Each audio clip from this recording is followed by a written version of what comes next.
मैं प्रांशी राठौर और आप देख रही हैं नेक्स्ट 9 न्यूज। समाजवादी पार्टी के संरक्षक और उत्तर प्रदेश के पूर्व मुख्यमंत्री दिग्गज नेता मुलायम सिंह यादव के गुजर जाने के बाद अब कई बड़ी चुनौतियां खड़ी हो चुकी हैं सपा प्रमुख अखिलेश यादव के सामने। अखिलेश यादव अब इन चुनौतियों का किस तरीके से सामना करते हैं ये वक्त के साथ साथ ही देखने को मिलेगा। और इसी बीच यहाँ पर भारतीय जनता पार्टी के साथ साथ बहुजन समाज पार्टी ने भी हुंकार भरना शुरू कर दिया है। दरअसल मुलायम सिंह यादव जिन्होंने मैनपुरी सीट से कई बार चुनाव जीते और सांसद रहे, आज वह मैनपुरी सीट खाली है। ऐसे में यहाँ पर अब सवाल ये खड़ा हो रहा है कि आखिरकार अखिलेश यादव आगामी उपचुनाव में मैदान में किसे उतारेंगे, आखिरकार उम्मीदवार यहाँ पर किसे बनाया जाएगा। नाम यहाँ पर इस वक्त चर्चा में है न सिर्फ अखिलेश यादव और उनकी पत्नी डिंपल यादव का, बल्कि दावा ये भी किया जा रहा है कि वह अपने चचेरे भाई धर्मेंद्र यादव को मैदान में उतार सकते हैं या फिर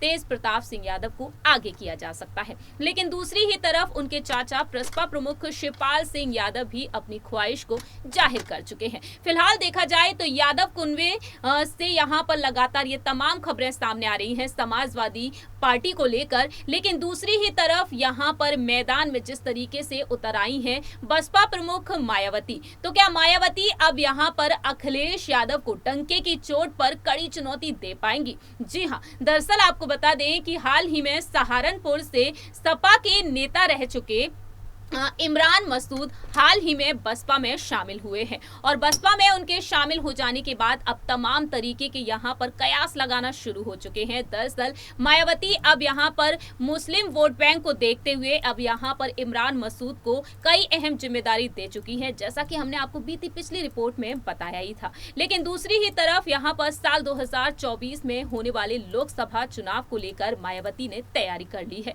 जी हाँ, मायावती ने बेहद बड़ा प्लान तैयार कर लिया है। दावा ये किया जा रहा है कि अब जो भी निकाय चुनाव होने वाले हैं उन निकाय चुनाव में अगर बसपा को जीत हासिल होती है तो उनके लिए यहाँ पर साल 2024 के रास्ते पूरी तरीके से खुल जाएंगे। और इस तरीके से मायावती यहाँ पर अभी से पूरी तैयारियां करती हुई दिखाई दे रही हैं। लेकिन दूसरी ही तरफ भारतीय जनता पार्टी जिन्होंने साफ तौर पर कह दिया है कि इस बार मैनपुरी में कमल खिलेगा। मुलायम सिंह यादव के निधन पर भारतीय जनता पार्टी के सभी नेताओं ने अपने दुख को जाहिर किया, लेकिन दूसरी ही तरफ मैनपुरी सीट को लेकर वह अब यहाँ पर कड़े फैसले लेते हुए दिखाई दे रहे हैं। फिलहाल देखा जाए वक्त के साथ साथ पता चलेगा। साल 2024 में होने वाले लोकसभा चुनाव को लेकर विपक्ष एकजुट हो चुका है और विपक्ष के एकजुट हो जाने के बाद क्या यहाँ पर भारतीय जनता पार्टी अब जीत हासिल कर पाएगी, खैर ये वक्त के साथ साथ ही पता चलेगा। लेकिन फिलहाल देखा जाए तो आज मायावती ने, बसपा प्रमुख मायावती ने अहम बैठक बुलाई है और इस बैठक में क्या कुछ अहम फैसले लिए जाएंगे ये भी वक्त के साथ साथ ही पता चलेगा। जी हां, पार्टी प्रभारियों की बैठक बुलाई है मायावती ने। निकाय चुनाव में अब वह किस तरीके से हुंकार भरती हुई नजर आएंगी, क्योंकि निकाय चुनाव को लेकर लोकसभा चुनाव साल 2024 का सेमीफाइनल माना जा रहा है। बसपा अपने भविष्य की संभावनाओं को देख रही है और इस बाबत मायावती कह चुकी हैं कि निकाय चुनाव का परिणाम भविष्य के द्वार खोल सकता है। ऐसे में इस बैठक का उद्देश्य